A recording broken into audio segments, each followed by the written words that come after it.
Water crisis, पानी की क्या परिस्थिति है, इसके बारे में जानकारी ली। फिर उसके बाद जैसा हमारे बातचीत में भी हुआ था कि अगर हम लोग इन बातों से कुछ विचार प्रवृत्त हो रहे हैं तो क्या सरकार के स्तर पर कोई विचार हो रहा है क्या, और उनका क्या सोच है, क्या रिस्पॉन्स है, क्या अप्रोच है, उसके बारे में हम लोगों को आदरणीय भाऊ ने काफ़ी कुछ चीज़ें बताई। ये जो अभी प्रेजेंटेशन हम लोग देख रहे हैं वो उसका केवल एक रिकैप है, उसको थोड़ा ज़रा मेथोडिकली बनाया हुआ है, तो वो हम उसका एक रिकैप है। तो जैसा भाऊ ने बताया कि इसके बारे में गवर्नमेंट लेवल पर भी बहुत सोच हुआ है, काफ़ी कुछ करने का प्रयोजन है। और एक बात मैं उसमें ऐड कर दूं कि गवर्नमेंट ने भी एक वाटर विजन ग्रुप बनाया है नेशनल लेवल का, वाटर विजन 2035 नाम से, जिसमें बड़ी सम्मान की बात है कि भाऊ भी एक उसके मेंबर है। तो वाटर विजन 2035 ये नेशनल लेवल ग्रुप है जो इन सारे मुद्दों पर काफ़ी सारा मंथन कर रहा है, और साथ में लीडरशिप भी हम लोगों को है। और ये एक अलग सोच बार बार नेशनल लेवल से भी पहुंचाई जाती है। तो इसमें कई बार आपको रेफरेंस में भी आया होगा कि जो सारा हम लोगों का भी जो मोटिवेशन है इस प्रोग्राम के प्रति, जो हम सोच रख रहे हैं, जिसको हम, जैसा भाऊ ने कहा कि we align with the government policies and programmes, तो उसमें ये एक बहुत इम्पॉर्टेंट हम लोगों के लिए रहा है, जिसमें जल जीवन मिशन को एड्रेस करते हुए प्रधानमंत्री जी ने कहा था कि the scheme is such that all of you have to participate, every village has to do it, government will give money to you, it will give you funds, but you will have to do the work. All the people of the villages have to decide where the pipes have to be laid, where the water will be collected, and how they will be maintained. Our sisters play a major role in it. This is self-reliance, this is the spirit of empowerment of the village, this is the vision of Gandhi Ji's Gram Swaraj. तो जल जीवन mission के बारे में जो उन्होंने कहा था, तो ये उनका वक्तव्य था और ये डॉक्यूमेंटेड भी है, काफ़ी चीज़ों में आया हुआ है। तो ये केवल बोलने से नहीं रहा, तो एक बहुत इम्पॉर्टेंट स्टेप जो भाऊ ने कहा था ना, वो लिया गया है कि अलग अलग मिनिस्ट्रीज़ और अलग अलग डिपार्टमेंट्स के माध्यम से पानी के बारे में जो काम हो रहा था उसको एक जगह पे लाने की कोशिश की गई है। और 2019 में मिनिस्ट्री ऑफ जल शक्ति फॉर्म किया गया, जिसमें water resources, drinking water sanitation, Ganga rejuvenation, ये सारे डिपार्टमेंट्स मिनिस्ट्री ऑफ जल शक्ति में आए हैं। साथ में इस पर भी बहुत विचार मंथन हुआ है, इसके भी पॉलिसी के बारे में काफ़ी चीज़ें हो रही है कि हम ये ग्राउंड वाटर डिप्लीशन का प्रॉब्लम कैसे सॉल्व करें। ये एक अलग आयाम है जिसको सोचना भी ज़रूरी गवर्नमेंट को लगा है, और गवर्नमेंट का ये एक रेस्पॉन्स है उस वाटर क्राइसिस के लिए, वो प्रॉब्लम एड्रेस करने के लिए। ज़रूरी नहीं है कि ये तुरंत एड्रेस हो जाए, ये प्रॉब्लम सॉल्व हो जाए, ऐसा नहीं, पर इस पर गहरी सोच होना ज़रूरी है, इस पर विचार मंथन होना चाहिए। साइंटिफिक डेटा और एक्शंस को लेकर इस पर काम होना भी ज़रूरी है। तो इसके लिए ये एक एक्टिविटी प्रपोज की गई है, और जिसमें आप एक देखोगे तो ये क्यों कहाँ आता है, इसका इम्पोर्टेंस, इस मुद्दे को एड्रेस करने का इम्पोर्टेंस कहाँ आता है। तो ये एक स्टेटमेंट है, India leads the world in ground water use. Leads the world माने क्या, तो यूएस और चाइना का कुल मिला के जितना ग्राउंड वाटर यूज है उससे अधिक हिंदुस्तान का है, भारत का है।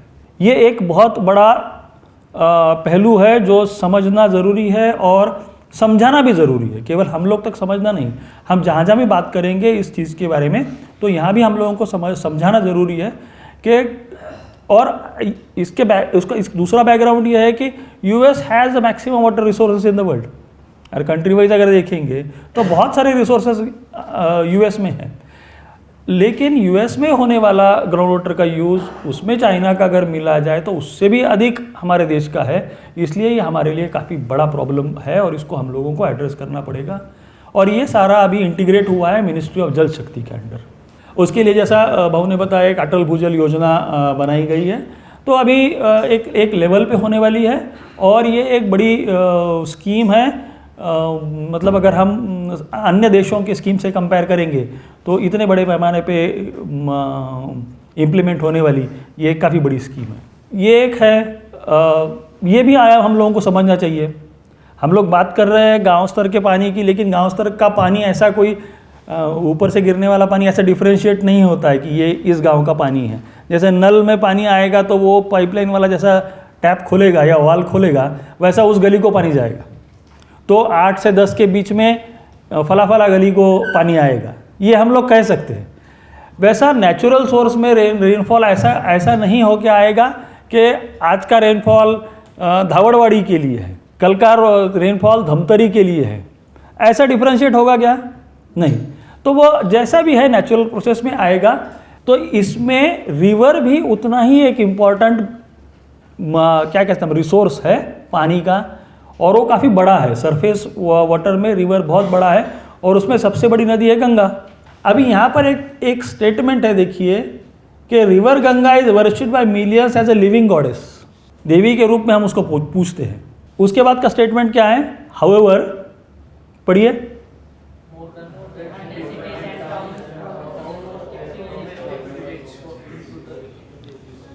तो एक तरफ तो हम कह रहे हैं गंगा नदी देवी है, देवी के समान पवित्र है, और दूसरी तरफ अगर देखेंगे तो वास्तविकता ये है कि इस नदी में 100 से ज़्यादा शहरों का मैला पानी बहाया जा रहा है। ऐसा नहीं एक्सीडेंटली बह गया, जानबूझ के बहाया जा रहा है। तो ये भी सोच हम लोगों को अपने से सुधारने की ज़रूरत है, और इसके लिए गवर्नमेंट तो कर रहा है कि इस आइकॉनिक रिवर को रिस्टोर करने के लिए, रिजुविनेट करने के स्पेशल स्टेप्स भी लिए गए हैं। ये एक तीसरा आयाम है जो जैसा कहा भी गया था कि बहुत ज़्यादा हो या बहुत कम हो तो भी पानी प्रॉब्लम है। तो ये दोनों का बैलेंस तो करना मुश्किल है। ऐसा नहीं है कि कोई एक सिस्टम में यहाँ अगर ज़्यादा पानी हो गया और उस क्षेत्र में कम पानी हो गया तो ऐसा कोई पाइपलाइन लगाया हुआ है कि भाई इधर का टैप खोल दो, इधर का ज़्यादा हुआ पानी उधर निकल जाएगा, या उधर ज़्यादा हुआ तो इधर आ जाएगा, 3 साल बाद उधर ज़्यादा पानी होगा तो इधर आएगा। ऐसा सिस्टम नहीं है, काफ़ी सारे ज्योग्राफिकल लिमिटेशन है, इतना आसान काम नहीं है। सोच जरूर हो सकता है, ऐसा नहीं है कि असंभव है, लेकिन उसमें बहुत सारे लिमिटेशंस है। उन लिमिटेशंस को ओवरकम करते हुए अगर जाना हो तो इन चीज़ों को भी भूल के नहीं चलेगा। तो इसका एक बहुत बड़ा वाटर रिसोर्स मॉनिटरिंग सिस्टम पूरे देश के लिए बनाया जा रहा है, जिसमें इन सारे मुद्दों को भी मॉनिटर किया जाएगा, कैप्चर किया जाएगा। Reliable water supply to cities. अभी हम लोग ग्रामीण क्षेत्रों की बात करते हैं, लेकिन हम ये नहीं भूल सकते कि शहरी क्षेत्र भी हमारे ही देश का हिस्सा है। अच्छा, ये भी हम नहीं कह सकते कि गाँवों को पानी दो और शहरों को पानी मत दो, ऐसा भी नहीं कह सकते। हो सकता है कि कई सारे शहरों में जो आज रहने वाले हैं वो शायद अपनी ही पीढ़ी के या अपने से पहले वाली पीढ़ी के अपने ही गांव वाले हैं। कोई समस्याएं गांव में रही होगी, इसकी वजह से वो शहरों में गए हैं। और आज क्या हम ऐसा कह दें कि नहीं, उनको पानी नहीं देना है, केवल गाँवों को पानी देना है? तो ऐसा भी नहीं हो सकता। तो जैसा इंटीग्रेशन है, river water, tank water, lake water, ground water या आइस, ये सारा इंटीग्रेशन जैसा वाटर सिस्टम में है, वैसा सोशो इकोनॉमिक सिस्टम में भी ड्रिंकिंग वाटर के लिए भी अगर हम केवल सोचें, केवल ड्रिंकिंग वाटर के लिए, तो भी ये इंटीग्रेशन रूरल अर्बन सब एरियाज़ के लिए है। और इसका भी सोच सरकार को रखना पड़ता है, अप्रोच या पॉलिसीज़ उस तरह से बनानी पड़ती है। और ये जो जिसके बारे में अभी जिक्र हुआ था कि पाइप वाटर सप्लाई के लिए जल जीवन मिशन, ये एक प्रोग्राम बना है 2024 तक हर घर जल वाला एजेंडा लेके ये प्रोग्राम चल रहा है। इसके लिए फंडिंग हो, डेडिकेटेड फंडिंग दिया गया है, ऐसा नहीं है कि ऑप्शनल फंडिंग है, डेडिकेटेड फंडिंग है और 2024 तक का है। जो ये बात हुई थी कि नल तो आ जाएगा पर जल कहाँ से आएगा वाला, उसके लिए भी कुछ प्रावधान नेशनल लेवल से किए गए। ऐसा नहीं है कि स्थानिक स्थिति को देख के आप अपना डिसीजन ले सकते हो, ऐसा केवल कोई एक एडवाइजरी नहीं इशू किया गया है, तो उसके लिए भी काफ़ी अच्छा प्रावधान उसमें किया गया है। तो ये भी एक इंटीग्रेशन का पार्ट है।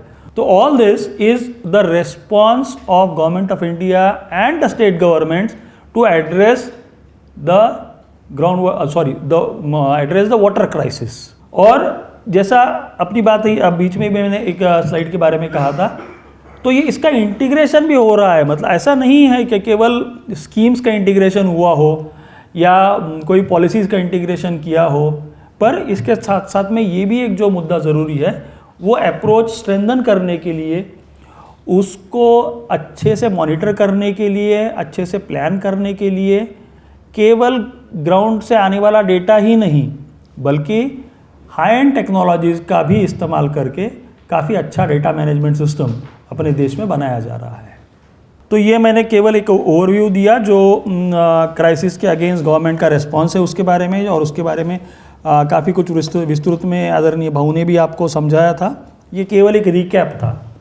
इसके बाद जो हम बात करेंगे वो है, अभी ये तो हुआ एक रेस्पॉन्स, एक अप्रोच के तौर पर। इसके बाद जो है हम देखेंगे गवर्नमेंट पॉलिसीज़ के बारे में इन शॉर्ट हम देखेंगे। ये जो रेस्पॉन्स अप्रोच गवर्नमेंट के लेवल से होने जा रहा है उसको एक्शनेबल करने के लिए, उसको ग्राउंड में लाने के लिए कुछ पॉलिसीज़ बनानी पड़ती हैं। ऑब्वियस, आप सारे जानते ही हो इन चीज़ों को। तो कंसेप्चुअल लेवल पे कुछ बातचीत होगी, कुछ ये करना चाहिए वो करना चाहिए वाली चीज़ें आएंगी, फिर उसके बाद पॉलिसीज़ बनेंगी और फिर उसके बाद स्कीम्स बनेंगी। ऐसा एक नॉर्मल प्रोसीजर होता है आमतौर पर। तो हम लोग उसका भी जो सेकंड फेज़ है वो रेस्पॉन्स का, वो देखेंगे। ये भी एक शॉर्ट प्रेजेंटेशन है।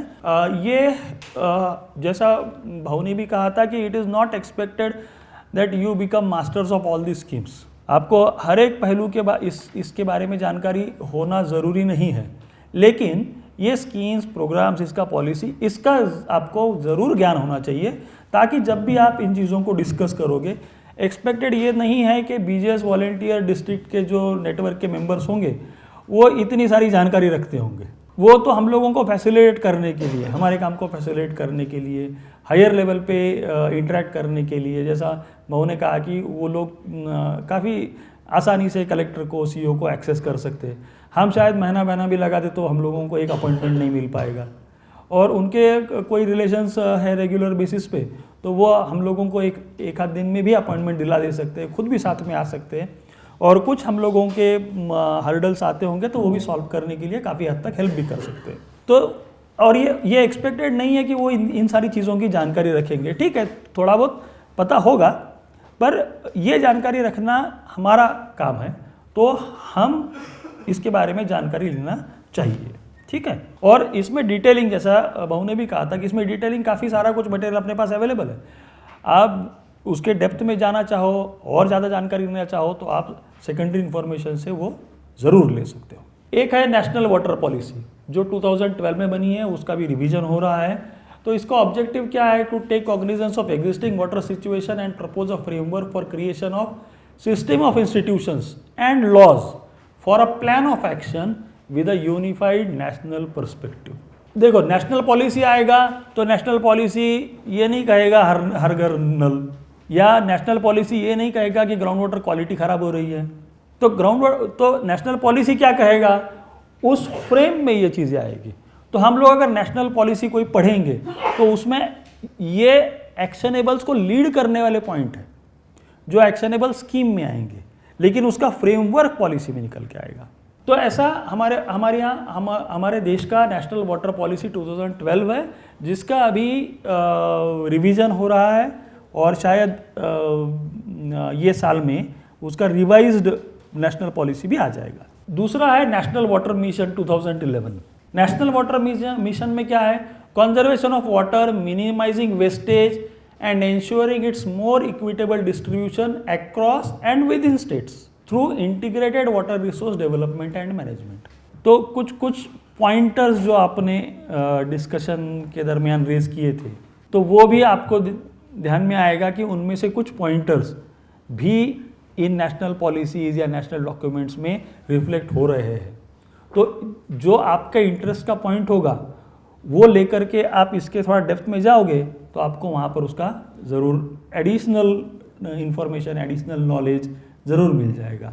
Ground water management and regulation 2016, ये भी एक नेशनल पॉलिसी है।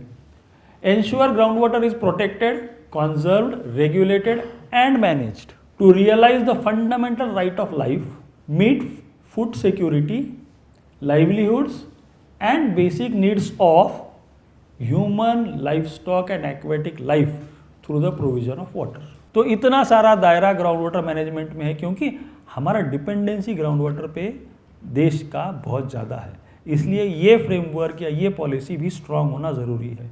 National framework for sediment management. Sediment माने क्या? सिल्ट क्या होता है? बह के आने वाला गाद, है ना? वो बह के आएगा, स्ट्रीम फ्लो में नीचे बैठ जाएगा, तो नीचे बैठने वाला जो भी मटेरियल है उसको सेडिमेंट बोलते हैं। बह के पानी के साथ जो बहाव के साथ आ रहा है बह के, वो ज़रूरी नहीं है कि उस बहाव के साथ वो आगे निकल जाए, वो कहीं जाके स्थिर हो जाता है। वो फिर गाद होगा, पत्थर होगा, कुछ भी होगा, रेती होगा, कुछ भी होगा, तो वो सारा जो है उसको सेडिमेंट कहा जाता है। तो define river restoration and management strategies by understanding the key physical process of river such as sediment transport, bank erosion and associated channel mobility. तो ये भी आप देख सकते हो, काफ़ी बड़ा इसका ऑब्जेक्टिव समझ में आता है। Hydrometeorological data dissemination policy 2018, greater accessibility and use of public data information in a proactive and periodically updatable manner। अभी आपने रिसेंटली यानी पिछले 2-1 साल में या पिछले 1.5 साल में ये ज़रूर देखा होगा कि काफ़ी सारा व्हाट्सएप पे, ट्विटर पे, इंस्टा पे, फेसबुक पे डेली मेट्रोलॉजिकल डेटा आ रहा है। निसर्ग तूफान आया था महाराष्ट्र में, उसका तो लाइव मूवमेंट ट्रैक हो रहा था और वो सोशल मीडिया पे अवेलेबल था। वो मतलब रायगढ़ को क्रॉस करेगा या मुंबई को जाएगा, नहीं जाएगा, यहाँ से जाएगा, वहाँ से जाएगा, उसका ये स्पीड है, 4:32 को यहाँ होगा, 5:16 को वहाँ होगा, है ना? और उसका रेगुलर ट्रैकिंग होता रहा। आप सोचो कि अगर कोई इसका पॉलिसी नहीं होता, कोई फ्रेमवर्क नहीं होता, तो क्या इतना इंटीग्रेटेड बैनर से ये हो सकता? पूरे हम जब कभी आप अगर मेट्रोलॉजी का वेबसाइट अगर देखोगे, इंडियन मेट्रोलॉजी डिपार्टमेंट IMD, वो भी गवर्नमेंट वेबसाइट है, imd.gov.in, वो भी अगर आप देखोगे सैटेलाइट डेटा में, तो वो डेटा भी आप देखोगे हर 3 घंटे में अपडेट होता रहता है। अभी सोचो पूरे देश का, अच्छा सैटेलाइट को या क्लाइमेट को या वेदर को कोई लिमिट नहीं है बाउंड्री का, हम लोग मार्क कर सकते हैं बाउंड्री, ये बाउंड्री है बांग्लादेश और इंडिया के बीच की। वेदर के लिए क्या है? वो जो तूफान आएगा बे ऑफ बंगाल से, वो ये देख के तो स्टीयरिंग नहीं घुमाएगा ना, मैं नहीं इंडिया में नहीं जाऊंगा, मैं बांग्लादेश में घुस जाऊंगा, ऐसा तो कुछ है नहीं। तो वो आप अभी इसको आप ये सोचो कि जब मेरे को ट्रांस बाउंड्री डेटा लेना है, वेदर का ट्रांस बाउंड्री डेटा मुझे लेना है, उसको इंटीग्रेट करना है, और इंडिया के मैप के साथ मैं दिखा रहा हूँ बर्मा में भी क्या स्थिति रहेगी, मैं ये भी दिखाऊंगा कि बांग्लादेश में क्या स्थिति रहेगी, नेपाल में भी क्या स्थिति रहेगी। तो आप सोचिए कितना सेंसिटिव होगा, इंटरनेशनल लेवल पे ये मुद्दा कितना सेंसिटिव हो सकता है, और ये कोई एक देश का सैटेलाइट नहीं कैप्चर कर सकता। तो इसके लिए इंटरनेशनल पॉलिसी भी इंटीग्रेटेड है कि हर देश अपना अपना सैटेलाइट से कैप्चर किया हुआ डेटा, साइंटिफिक डेटा, और वो भी स्टडी पर्पस के लिए या प्रेडिक्शंस के लिए दूसरे देश को इस्तेमाल करने के लिए देता है। तब जाके हम लोग अगर IMD पे देखेंगे तो अपने को ग्लोबल व्यू मिलता है। क्या हमारे देश के सैटेलाइट पूरे मतलब अमेरिका, कनाडा, साउथ अमेरिका सबके कैप्चर कर सकते हैं क्या? नहीं। लेकिन फिर हमारे वेबसाइट पे क्यों आ रहा है डेटा? तो जिन्होंने कैप्चर किया है वो डेटा इंटीग्रेट करने का सिस्टम हमने डेवलप किया है, और वो इंटीग्रेशन हम एनालाइज करके उनको भी अवेलेबल करके दे रहे हैं। तो it is a kind of social good. और आप सोचिए हर 3 घंटे में, आप केवल साउथ एशियन डेटा सोचिए, हर 3 घंटे में अपडेट करना हो तो उसके लिए कितना स्ट्रॉन्ग सिस्टम लगता होगा। और ये तभी पॉसिबल है जब एक मैकेनिज्म उसके लिए डेवलप हो, जिसको पॉलिसी का सपोर्ट हो और जिसके लिए वो अप्रोच सही हो। Draft national water framework bill की जो मैंने अभी कहा था आपको कि ये ड्राफ्ट फॉर्म में है, ये एक्चुअली 2020 में फाइनल होने का प्रपोज था, पर जैसा हम लोग जानते हैं कि कोई डिज़ास्टर वगैरह सब की वजह से इसको पोस्टपोन किया गया, तो एक्सपेक्टेड है 2023 तक वो फाइनल हो जाएगा। तो ये ब्रॉड स्केल पे है सारे पॉलिसीज, जिन पॉलिसीज को लेकर के हम क्राइसिस रेस्पॉन्स, पॉलिसी फ्रेमिंग इन इस सीक्वेंस में आगे बढ़ रहे हैं। अभी इसको लेकर के जैसा मैंने कहा कि एक्शनेबल करने के लिए ये स्कीम तो लगेगी, मतलब बीजेएस का नेटवर्क काम करेगा, ओके फाइन वेरी गुड, पर क्या काम करेगा? बीजेएस का नेटवर्क काम करेगा, गवर्नमेंट पैसा देगा, लोग इकट्ठा होंगे, पर करेंगे क्या? ये जो एक्शनेबल है ये आता है स्कीम्स में या प्रोग्राम्स में या प्रोजेक्ट्स में, है ना। तो कुछ जैसा भाऊ ने भी वहाँ पे एनलिस्ट किए थे, वैसे कुछ हम ब्रॉड लेवल पर क्या ऐसे मेजर प्रोग्राम स्कीम्स हैं उसके भी बारे में थोड़ी जानकारी ज़रूर लेंगे। तो government schemes and programmes for rejuvenation of water bodies, इसके बारे में थोड़ी जानकारी लेंगे। तो हम लोग जो करने जा रहे हैं, जैसा भाऊ ने कहा कि रिजुवेनेशन ऑफ वाटर बॉडीज, ये कोर रहेगा उस पर करने के लिए। तो ये सब करते समय जो एड्रेस कर रहे हैं हम लोग वाटर क्राइसिस को, वो अपने तरीके से और इस मुद्दे को लेकर के एड्रेस करने वाले हैं, जिसमें हम लोग अच्छा गवर्नमेंट स्कीम्स और प्रोग्राम्स क्यों हम जानना चाहेंगे, क्योंकि जो अप्रोच बीजेएस कर रहा है वो it is aligned with government programmes. Bhau ने जैसा कहा कि हम लोग 0.0001% भी शायद अपने बलबूते पे करने की कोशिश करेंगे तो एड्रेस नहीं कर पाएंगे। वो हर एनजीओ का या हर नॉन गवर्नमेंटल फंक्शनिंग का एक लिमिटेशन आ सकता है भी। उतने रिसोर्सेस हम लोग शायद मोबिलाइज नहीं कर पाएंगे जितने गवर्नमेंट मोबिलाइज करता हो। जैसे for example 15th finance commission में से पंचायतों के लिए वो ग्राम पंचायत है, तालुका पंचायत है, ज़िला पंचायत है, इनके लिए गवर्नमेंट ऑफ इंडिया से करीबन 1,40,000 करोड़ का प्रावधान है। कितना? 1,40,000 करोड़ का प्रावधान है। अभी कोई एनजीओ कितना भी बड़ा रिसोर्स मोबिलाइज करे, और ये हर वर्ष का है, कितना भी अगर हम कोशिश करें तो हम कितना आगे बढ़ पाएंगे उसमें से, है ना। ऐसे लिमिटेशंस है। तो best way is to align with the government, to make the systems better functioning and ensure that more and more benefits reach out to the target. And in our case अपना target क्या है? गांव के लोग, है ना, ग्रामीण क्षेत्र, राइट। तो इसमें एक मुद्दा है जो माइनर इरिगेशन सेंसस कहा जाता है, जो एक नेशनल सेंसस है सारी वाटर बॉडीज़ का। अगर हम वाटर बॉडीज़ के बारे में बात कर रहे हैं तो ये ज़रूर है समझना कि वाटर बॉडीज़ क्या होती है, कैसा। जैसा मैंने कहा डेटा है, काफ़ी सारी चीज़ें हैं, इंटीग्रेशन हो रहा है। Water resources information system WRIS नाम से एक सिस्टम नेशनल लेवल का है, वाटर रिसोर्सेज इंफॉर्मेशन सिस्टम। उसमें एक कंपोनेंट है माइनर इरिगेशन का। माइनर इरिगेशन में आते हैं बहुत सारे वाटर बॉडीज़। तो क्या है, वाटर बॉडीज़ को कैसे डिफाइन किया है गवर्नमेंट ऑफ इंडिया के लेवल पे? तो वाटर बॉडीज़ ऑल नेचुरल और man made units, all natural और मैन मेड यूनिट्स। कोई डिस्क्रिमिनेशन नहीं है कि प्राकृतिक है या किसी ने बनवाया है या ऐसा कुछ नहीं है, ठीक है। ऑल नेचुरल और man made units for collecting and storing rain water for irrigation and other purposes. Purpose कोई भी हो, डोमेस्टिक है, ड्रिंकिंग है, इरीगेशन है, जो भी है। Stored water can be from different sources. Ice melt होगा, स्प्रिंग होगा, स्ट्रीम होगा, रेन होगा, drainage of water from residential other areas होगा, या even diversion from a stream, नाला और रिवर भी हो सकता है। ये सारा जहाँ पर पानी इकट्ठा हो रहा है, इकट्ठा किया जा रहा है, वो सबको वाटर बॉडी कहा जाता है। छोटा हो, बड़ा हो, कुछ भी हो, साइज के हिसाब से, उसके सोर्स के हिसाब से शायद उसका टाइपोलॉजी अलग अलग आएगा, हर एक का अलग अलग आएगा। जैसा विज्ञान है, तो विज्ञान अगर जीवों से जुड़ा हो तो उसको क्या कहते हैं? सही है। वो रसायनों से जुड़ा हो तो केमिस्ट्री। तो वैसे उसके टाइपोलॉजीज अलग होंगे, पर सारा ये साइंस ही है, सही। वैसे ही ये वाटर बॉडी ही है, भले इसके सोर्स अलग होंगे, इसके पर्पस अलग होंगे, इसका साइज अलग होगा, जो भी होगा, पर इसको अलग अलग टाइप्स में कहा जाएगा, पर ये सारे वाटर बॉडीज ही है। जो 5th minor irrigation census complete हुआ था 13-14 में रूरल एरियाज़ के लिए। अभी इसमें ये एक बात भी आपको बोल दूं कि 2020 वाला सेंसस भी पूरा हो चुका है। 1920 वाला सेंसस पूरा हुआ है, अभी पब्लिश नहीं हुआ है वो, तो वो भी शायद एक्सपेक्टेड है वो जल्दी पब्लिश हो जाए।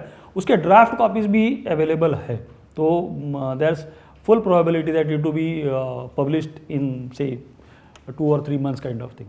पर अभी जो बेसलाइन है हमारे पास वो ये है कि 5th माइनर इरिगेशन, और जो मैंने अभी बताया आपको 6th माइनर इरिगेशन है। रूरल एरियाज़ में वो क्या दिखा रहा है 5.16 लाख वाटर बॉडीज़ है, जिसमें से 4,62,000 वाटर बॉडीज़ यूज़ में हैं। 53 लैक्स यानी 53,000 वाटर बॉडीज़ ये यूज़ में नहीं है। और जो इंडिया WRIS जो मैंने कहा आपको, वाटर रिसोर्स इंफॉर्मेशन सिस्टम वाला, अर्बन रूरल दोनों का जो है वो अगर देखेंगे तो 7,96,000 वाटर बॉडीज़ अपने पास मार्क है, जिसमें से 35% अर्बन एरियाज़ में है, 65% रूरल एरियाज़ में है।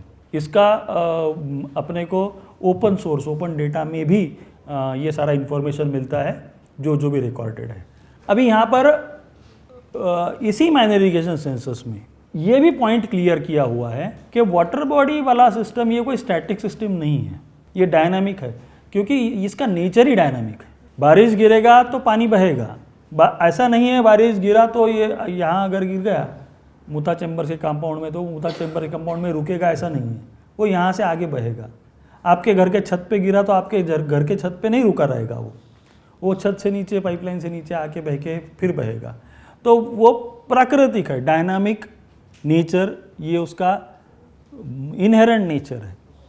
हाँ, तो उसके चलते उसका परिणाम वाटर बॉडीज़ पर भी होता है। उसकी वजह से जो भी डायनामिज्म आ रहा है, उसकी वजह से वो वाटर बॉडी इनइफेक्टिव हो सकती है। इनइफेक्टिव माने क्या?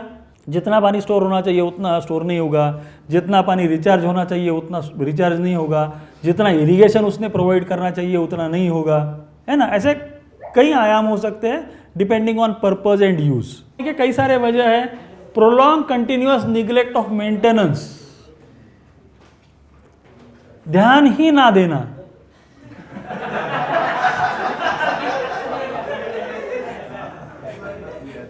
ये इनइफेक्टिव होने का सबसे पहला कारण है। दूसरा कारण है सिल्टेशन ऑफ वाटर बॉडीज, गाद जमा हो रही है ना। गाद जमा होगी तो क्या होगा, कहीं नीचे देखो डिफॉरेस्टेशन, इरोजन, एनक्रोचमेंट है, ये सारी चीज़ें होती रहती है। कुछ नेचुरल डिजास्टर आ जाता है, उसमें अर्थक्वेक में आप कितनी भी कोशिश कर लो, कितना भी आप मेंटेन कर रखे होंगे, तो भी अर्थक्वेक आएगा तो उन गाँवों की वाटर बॉडीज टूट भी जाएगी, बह भी जाएंगी, कुछ भी हो सकता है। Change in rainfall pattern and reduced inflow, बारिश ही कम होगी, वो आप कितना भी उसको मेंटेन कीजिएगा, अगर उस प्रवाह नहीं आ रहा हो, इनफ्लो है ही नहीं है, तो वो उसमें पानी नहीं भर पाएगा, है ना। पोल्यूशन है, जिसके बारे में हम लोगों ने काफ़ी बार चर्चा की है। पोल्यूशन होगा तो वो पानी पीने के लायक नहीं रहेगा। हो सकता है कई बार कोई ऐसे भी पोल्यूटेंट्स आते हैं जिसका एग्रीकल्चर में भी यूज़ नहीं हो सकता है उस पानी का, तो ऐसा भी कोई वजह हुआ होगा। और लास्ट है lack of community involvement in water body management. तो मेंटेनेंस केवल गवर्नमेंट करे ऐसा नहीं है, वो एक कम्युनिटी एसेट है, कम्युनिटी मेंटेन करना चाहिए, ओनरशिप लेनी चाहिए, तब ही उसका अच्छे से रखरखाव होगा। अगर कम्युनिटी इन्वॉल्वमेंट नहीं होता है तो आप और 10 कोशिशें भी कर लो तो भी उसका लिमिटेशन है। तो ये डॉक्यूमेंटेड पॉइंट्स है उसी मैन्युअल के, माइनर इरिगेशन वाला जो मैन्युअल है उसी मैन्युअल के हैं। तो ये सब करने के लिए जो गवर्नमेंट स्कीम्स और प्रोग्राम्स है, उसमें ब्रॉड टर्म पर हम लोग देख रहे हैं repair, renovation, restoration of water bodies नाम का एक प्रोग्राम है, RRR। दूसरा है कैच द रेन कैंपेन है नेशनल वाटर मिशन का। Catch the rain campaign initiated by national water mission, अभी 2021 में हुआ, अभी 2022 में, अभी वापस 2023 में है। ऐसा सुनने में 2023 वाला जो कैंपेन निकल के आएगा उसमें तो रिजुवेनेशन ऑफ वाटर बॉडीज़ को और ज़्यादा कॉन्सेंट्रेट किया जाएगा। तीसरा है मिशन अमृत सरोवर, अप्रैल 22 को लॉन्च किया गया। 15 अगस्त 2023 तक हर जिले में 75 सरोवर, तालाब बनवाने हैं, और जहाँ नए से नहीं बन पाएंगे उनका डिसिल्टेशन करना है, उसका रिस्टोरेशन करना है या रिजुवेनेशन करना है। चौथा है जल जीवन मिशन, हर घर जल वाला। ये मेन 4 प्रोग्राम्स है जिसमें कोई स्पेसिफिक प्रावधान है जहाँ पर हम रिजुवेनेशन का काम कर सकते हैं। इसके अलावा ये सारे प्रोग्राम्स है जिसमें हम लोग डिसिल्टिंग कर सकते हैं, उसका स्कोप है। पहले 4 इसमें तो डायरेक्ट डिसिल्टिंग वाला कंपोनेंट है, यहाँ स्कोप है। इन स्कीम्स में से, प्रोग्राम्स में से हम लोग डिसिल्टिंग का काम कर सकते हैं। ये कैसे कर सकेंगे? क्या करना पड़ेगा इसके लिए? तो हम लोगों को डिस्ट्रिक्ट एडमिनिस्ट्रेशन के साथ में बैठ के डिस्कस करना पड़ेगा, उनका कितना प्लान बना है, नहीं बना है तो कैसे बनाया जाए, कम्युनिटी इन्वॉल्वमेंट कैसे बढ़ेगा, अगर इसमें से कोई एक स्कीम इम्प्लीमेंट करनी हो, इसको आगे ले जाना हो, तो इसका कौन नोडल ऑफिसर है, ये कौन डिप्टी कलेक्टर के पास स्कीम आती है या डिप्टी सेक्रेटरी के पास कोई डिपार्टमेंट क्या आती है या फिर ज़िला परिषद के कोई डिपार्टमेंट में है, ये सारा समझना पड़ेगा। और ये हर स्टेट के हिसाब से इसका सिस्टम अलग हो सकता है, हर स्टेट के हिसाब से इसका सिस्टम अलग हो सकता है। तो ये कौन से हैं? एमजी नरेगा, आप जानते हो नरेगा वाला स्कीम है ना, राष्ट्रीय कृषि विकास योजना, ये है प्रधानमंत्री कृषि सिंचाई योजना है, अटल भूजल योजना है, 15 फाइनेंस कमीशन है, स्टेट फाइनेंस कमीशन है, अभी कैंपा है, ये फॉरेस्ट्री का है, ट्राइबल सब प्लान है, संसद ग्राम योजना है, फिर डिस्ट्रिक्ट प्लानिंग का भी फंड होता है, जैसा छत्तीसगढ़ में है। छत्तीसगढ़ में एक माइन फंड है, डिस्ट्रिक्ट माइनिंग फंड अलग से है। वैसा हो सकता है कि ईस्टर्न विदर्भा में भी कोई ऐसा एक दो डिस्ट्रिक्ट्स में होगा डिस्ट्रिक्ट माइनिंग फंड, तो उसका भी प्रावधान हम लोगों को मिल सकता है। तो ये तो ब्रॉड स्कीम्स है जो गवर्नमेंट ऑफ इंडिया के लेवल से इम्प्लीमेंट की जाती है या उसको फ्रेम किया जाता है या फंडिंग किया जाता है। ये रिपेयर रिनोवेशन रिस्टोरेशन की स्कीम है। ये प्रोग्राम है प्रधानमंत्री कृषि सिंचाई योजना के अंतर्गत। ये मिनिस्ट्री ऑफ जल शक्ति ही करेगा, department of water resource, river development, Ganga rejuvenation के हैं, all states and union territories में ये होगा। इसका ऑब्जेक्टिव है comprehensive improvement and restoration of water bodies, increased availability of drinking water, ground water recharge, improvement of catchment area of tank command, यानी जिस क्षेत्र से उस तालाब को पानी बह के आ रहा है उस क्षेत्र का भी डेवलपमेंट आरआरआर में किया जा सकता है। Increase in productivity of crops and income of farmers, community participation for sustainable management of water bodies, ये उसके ऑब्जेक्टिव्स हैं। और उसका जो स्कोप ऑफ वर्क है उसमें desilting, repair of conveyance system, strengthening of bunds, repair of weirs and sluices, catchment treatment, command area development, soil erosion prevention work, ये सारे एक्टिविटीज़ उसमें आप कर सकते हो, ऐसा वो स्कीम में लिखा हुआ है। इस स्कीम की जानकारी हम लोगों को ये जो वेबसाइट पे गाइडलाइंस है उस गाइडलाइंस को डाउनलोड करके हमको डिटेल्स इसके मिल सकते हैं। अगर ये डाउनलोड करेंगे तो इसका फर्स्ट पेज ऐसा निकल के आएगा, guidelines for the scheme repair renovation restoration under प्रधानमंत्री कृषि सिंचाई योजना जनवरी 2022, ये उसका फर्स्ट पेज है। और उसमें पॉइंट नंबर 4.2.4 में पेज नंबर 6 पे ऐसा स्पेसिफिकली लिखा है।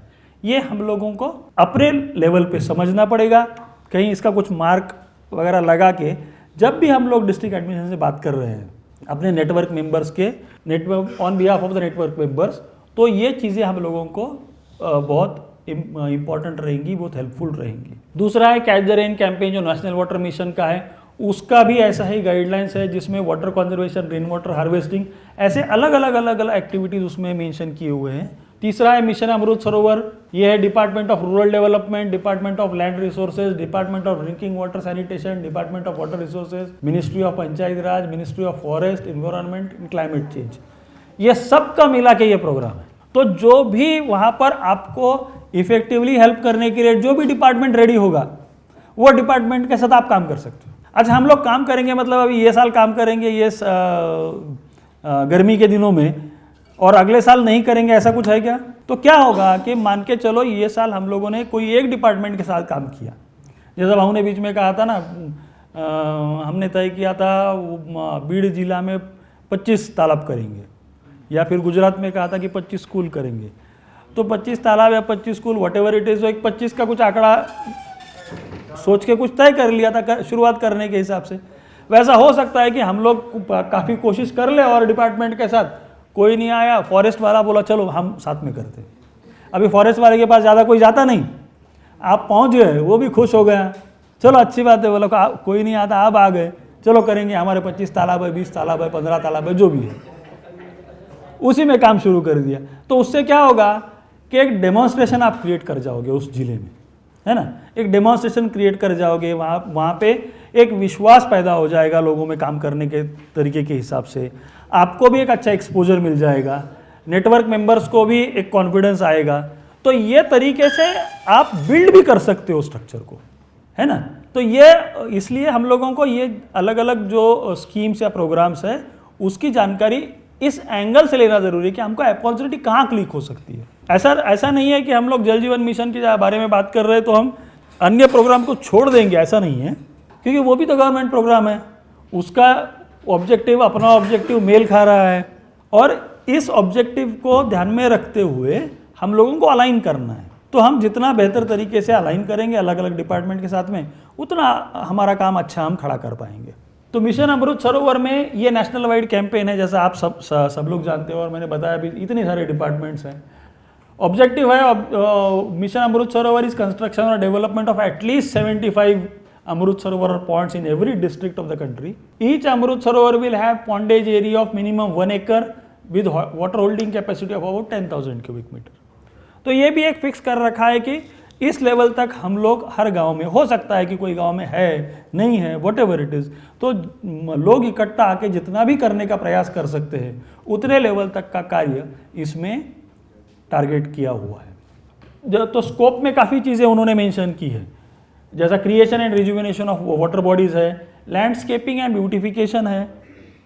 हो सकता है कि कोई डोनर आगे आ जाए, वो कोई ब्यूटिफिकेशन करने की सोच रखता हो, वो बोलेगा नहीं आप पानी वानी तो है तालाब का, वो तो गवर्नमेंट वाला कर लेगा, मैं आपको प्लांटेशन के लिए पैसे दूंगा, आप 1000 प्लांटेशन करवाओ।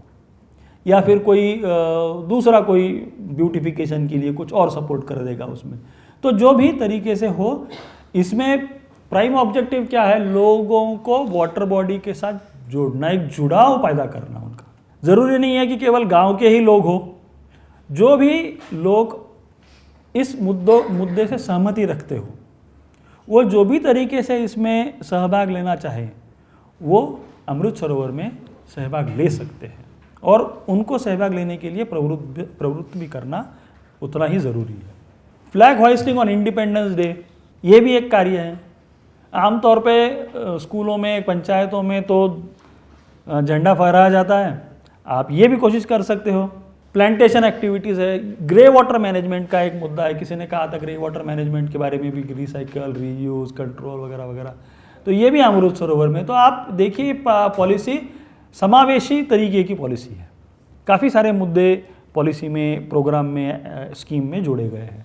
जल जीवन मिशन, ये एक जो हम लोग काफ़ी क्लोजली अभी काम कर रहे हैं, करने जा रहे हैं, और इसका जो MOU है वो हमारा मिनिस्ट्री ऑफ जल शक्ति और मिनिस्ट्री ऑफ पंचायत राज, ये दोनों के साथ हुआ है, या नेशनल लेवल का MOU है।